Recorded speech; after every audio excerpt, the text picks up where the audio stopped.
The Ford Mustang, one of the few American automotive icons that has survived for over half a century. Its success due in no small part to the legendary Lee Iacocca. The idea of converting the humble Falcon into something truly special with minimal cost would prove to be the ultimate formula for success. But rapid change is inevitable, and by the early 70s, Mustang was appearing dated. It was clear that to survive, Mustang would have to evolve. And evolve it did. This is the story of Mustang II.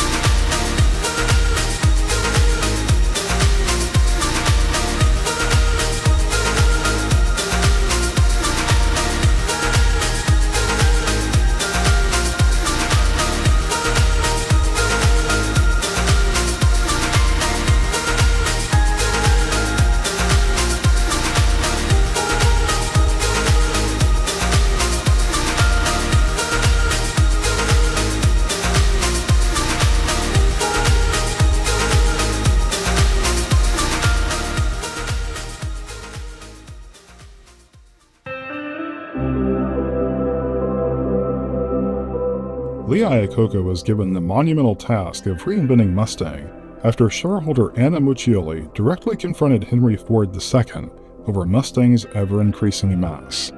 Iacocca originally looked to Ford's Maverick platform as the basis of the new Mustang, but eventually chose the smaller Pinto platform as the starting point, due to its advanced for the time rack and pinion steering configuration. Early styling exercises reflected the rocket age aesthetic of the late 60s and early 70s, with recessed headlamps and a sloping rear deck.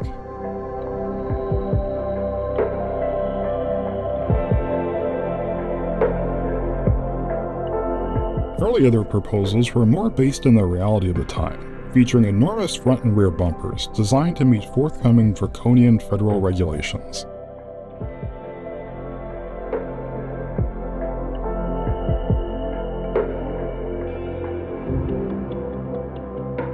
By mid-1971, some Mustang II styling exercises looked ahead, while others sought to bring back the past. There were even glimpses of Mustang II's successor, the Fox body Mustang, as seen in this particular proposal.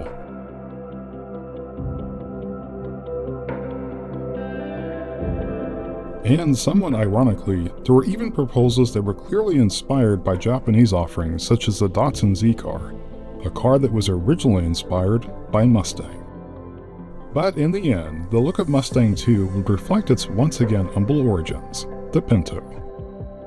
There were those within Ford that pushed hard for a significantly longer wheelbase, but cost considerations limited the wheelbase stretch over Pinto to a mere 2 inches.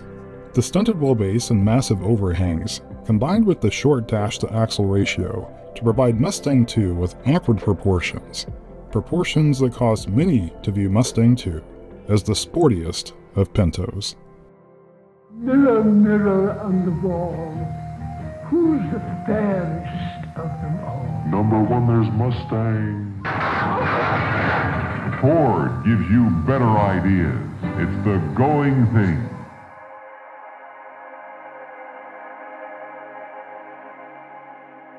As fortune would have it, Mustang II arrived at the precise time the first oil embargo wreaked havoc across the world. It is difficult today to fathom the impact of this desperate time. Even those who stood in line for hours, sometimes days, could not be assured they would have access to fuel for their automobiles. Without fuel, there was no way to commute to work and provide for basic family needs.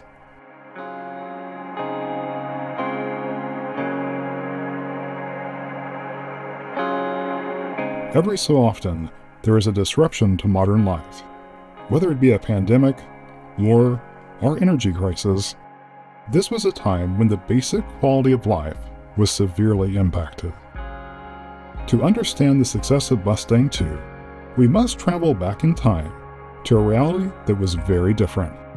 This was a time when traditional large American cars suddenly made little sense. But what did make sense was a little Mustang.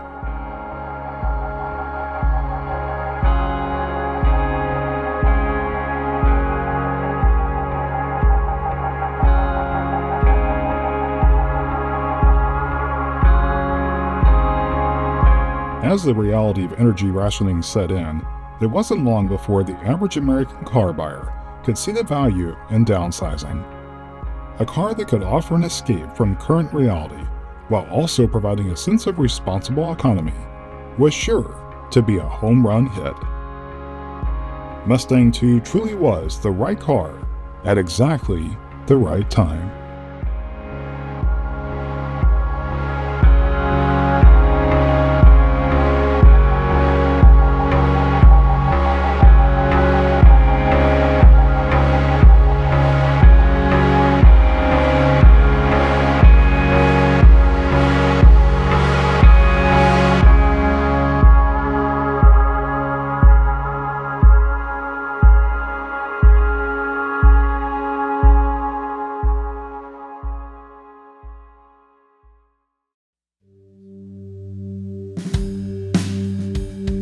Mustang II arrived for 1974 and was a sales success from the start. The inaugural brochure started with the line, "Every once in a long while, the right new car comes along at exactly the right time." At the forefront of Mustang II's economy push was a new 2.3-liter overhead cam engine. This, combined with the Pinto-derived rack and pinion steering, provided Mustang II with a level of refinement that excelled most contemporaries. Despite the reality of starting with the Pinto chassis, Iacocca insisted on a luxury ride. Early Pinto-based prototypes simply were not up to the task. It wasn't until engineers added a separate front subframe that Mustang II finally met the expectations of Iacocca. This attention to detail was particularly evident in the interior. Where Mustang competitors such as Camaro were fairly basic in content, Mustang II interiors would feature acres of shag-cut pile carpeting, burr walnut applique, and bright trim to accentuate the generous gauge cluster. Optional power steering featured a 19:1 ratio for minimal effort and a somewhat decent level of response. The rear leaf springs may seem primitive by modern standards, but they were at least isolated by thick rubber mounts, and the shock absorbers were staggered for what Ford described as a boulevard ride. Ford's recent acquisition of Italian coach builder Ghia was leveraged effectively with the Mustang II Ghia trim level, featuring enough luxury touches to help distract from the greatly downsized dimensions. Ghia interiors offered bespoke upholstery patterns and door cards that were heavily padded and adorned with bright trim and wood-tone paneling. And the heavy 25-ounce carpeting provided the ultimate in luxury underfoot. The somewhat awkwardly titled Mustang II Mach 1 trim level attempted to appeal to those desiring a combination of luxury and sport, with brochure literature describing it as the fun way to go first class. As was Mustang tradition, there was a seemingly limitless amount of options and configurations on offer. From the luxurious notchback to the sporty fastback, the vast array of choices on offer for Mustang II is unlike anything that exists today.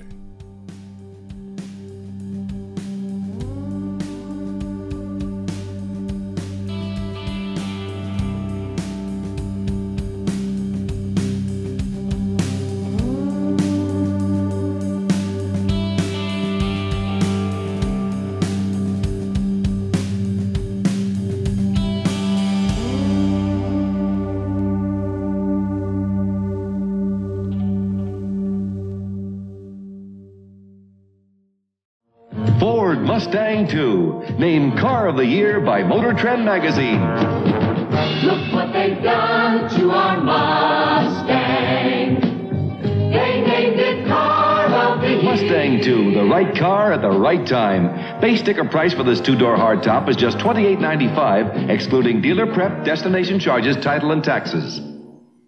See your local Ford dealer. He's 6 car dealers in one.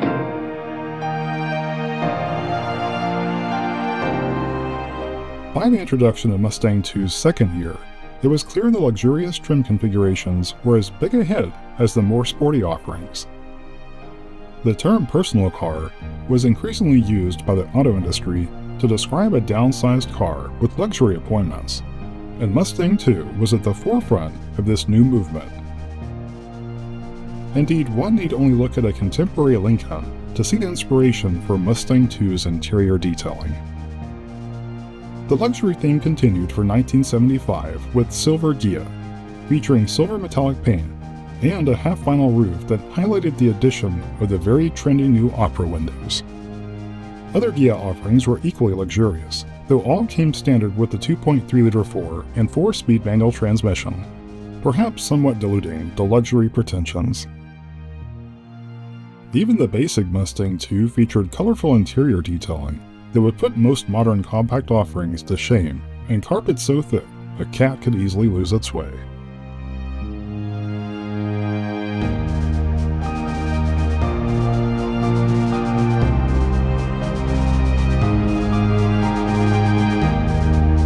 Probably the biggest news for 1975, however, was the return of V8 power, which required a re-engineered engine bay and front-end design to accommodate.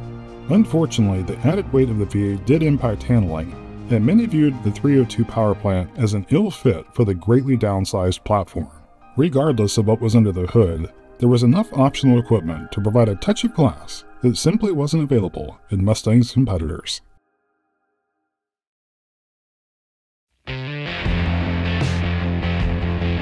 Changes for 1976 were few but meaningful, with increased service intervals, modest performance improvements, and new color and trim options.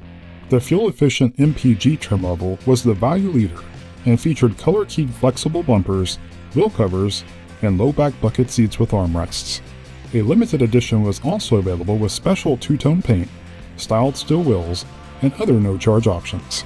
But the big news for 76 was the spiritual return of Shelby in the form of Cobra II. Though primarily an appearance package, Cobra II was a huge hit, both with the public and the press. The one-year-only Stallion appearance group featured blacked-out grille, bumpers, and two-tone paint. Ghia also continued, now featuring enhanced soundproofing and a choice of a full or half-vinyl roof. The Rally package offered the traction lock differential, competition suspension, and heavy-duty cooling.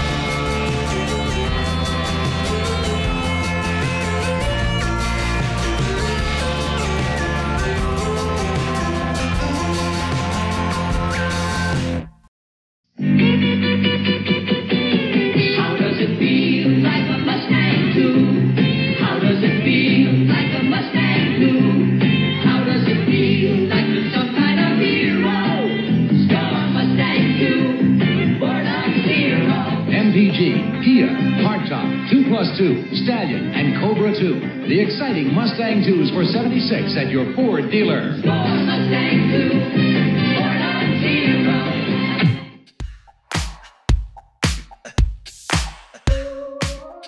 Though the fastback body style may have easily been mistaken for a 1 1/4 scale Pinto, there was no denying the practicality it provided. The notchback may have been less practical, but it did appeal to those who preferred a more formal reefline, though Ford may have been stretching things a bit and referring to it as a hardtop. But hardtop was a term that evoked images of Mustang's glory days, a time which many looked back upon fondly, particularly as the turmoil of the mid-70s began to ease. Indeed, as the latter half of the 70s approached, there was a return to a sense of adventure and escape. And as is always the case, Mustang was right there with us.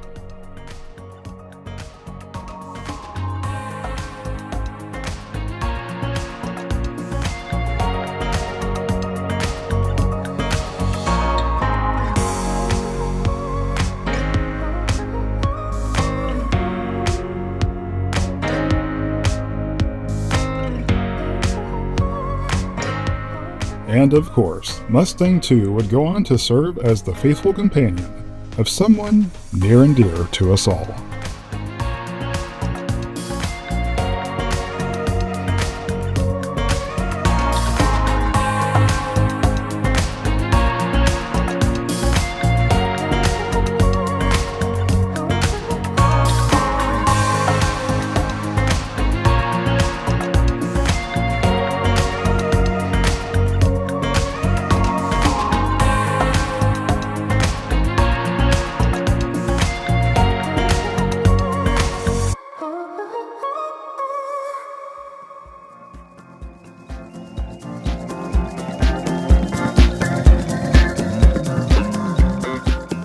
Mustang II entered 1977 with further tweaks and content shuffling that emphasized both luxury and sport offerings, which had proven more popular than basic economy trim levels. Brochure literature reminded prospective buyers that Mustang II arrived when America needed it most. And though energy concerns had eased, Mustang II sales continued to surprise. This was primarily due to Ford's continued investment in both standard and optional content. Instrument panels could now be equipped with brushed metal trim in place of wood tone, and wheel options were as varied as the available exterior colors.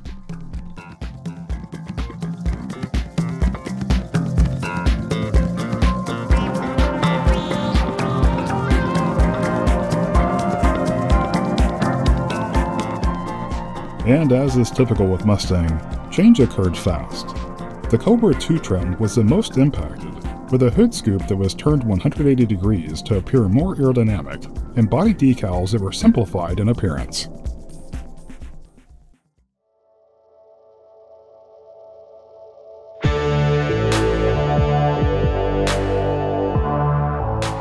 The Mach 1 continued with standard 6-cylinder power, styled steel wheels, and raised white letter radials. The Mustang II decor group included dual accent stripes and brushed instrument panel applique. It really didn't matter which Mustang II configuration you chose. All would prove to be perfectly capable crime-fighting machines.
For its final year, Mustang II would continue to offer a vast array of convenience and appearance options, such as the T-top roof that first appeared for the '77 model year.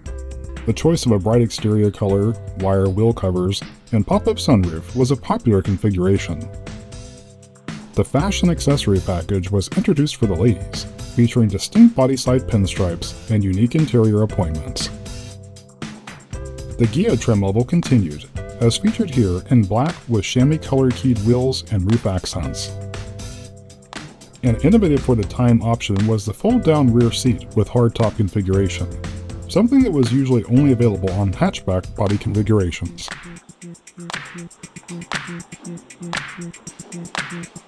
All of these optional extras allowed Mustang II the ability to appeal to all types of prospective buyers, from the up-and-coming disco set to the more traditional luxury-oriented connoisseur.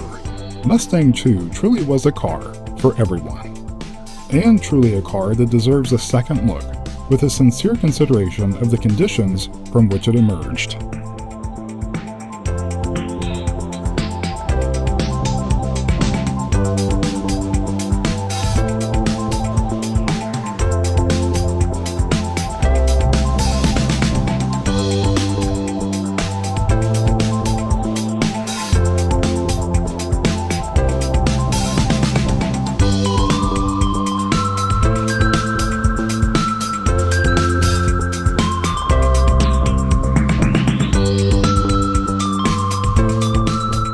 The story of Mustang II would not be complete without mention of King Cobra, a limited edition featuring an even deeper front air dam, and a Trans Am-style screaming chicken, Cobra, on the hood. Yeah, that's what it is. The 302 V8 was standard, as were unique adjustable shock absorbers. And as always, it wouldn't be a Mustang without a dizzying array of groovy optional equipment.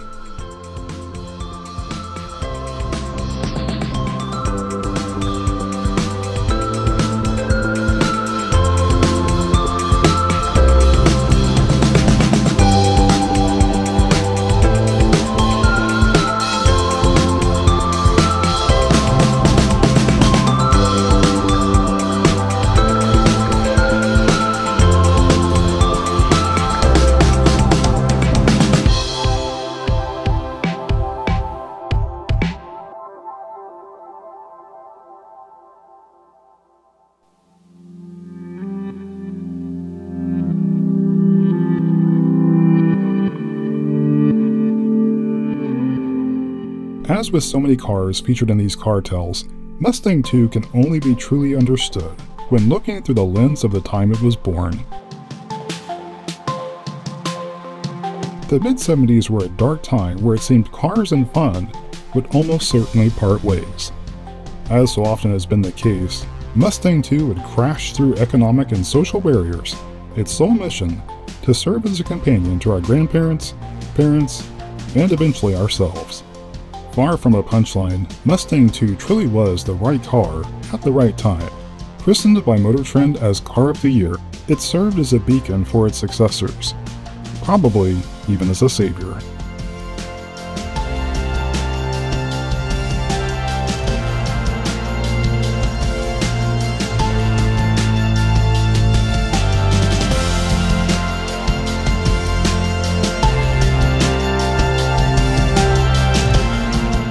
And let us not forget the visionary behind this most unlikely of American heroes, Lee Iacocca, who once again had the vision to look forward to the future and single-handedly saved a legend. The legend that is Mustang.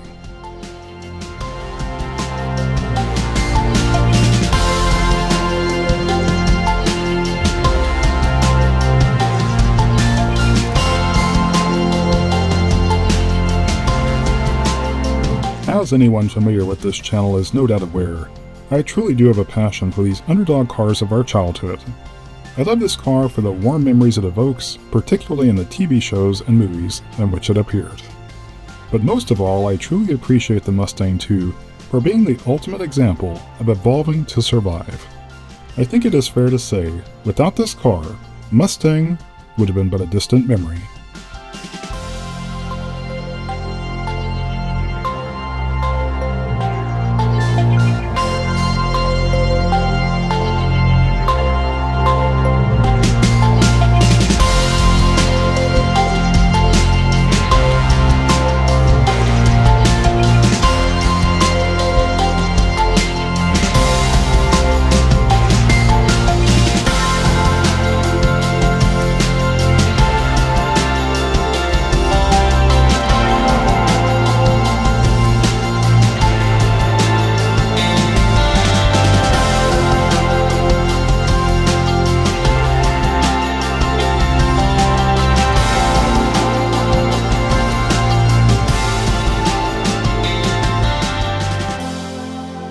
Even today, in every fold and crease of its bodywork, our history is echoed in Mustang.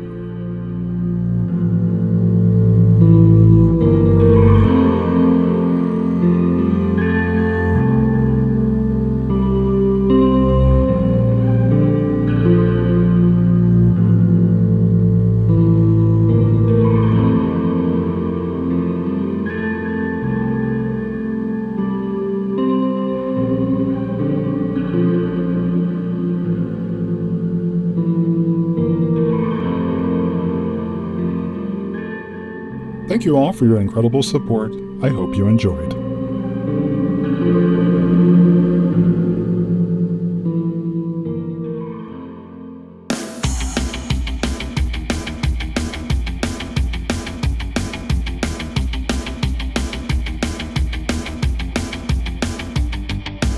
Out of curiosity,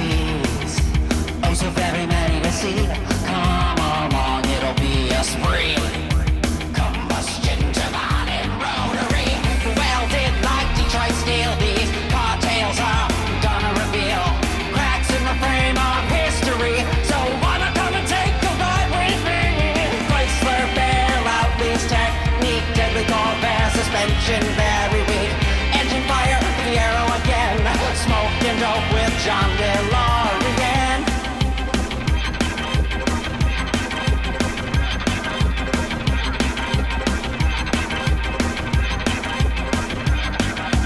Landing quicker than the planes in Kenosha. Topher's gonna what it's like to be at the top. Go all electric, watch your models drop. Shift into second, and soon we'll be experience all triviality. Come on, you gotta go in the back of my mom's Pinto. Drive a Jeep, remember the war. Need a couch, what are land yachts for? Faster than a trucker, quick as a nail. Let's all listen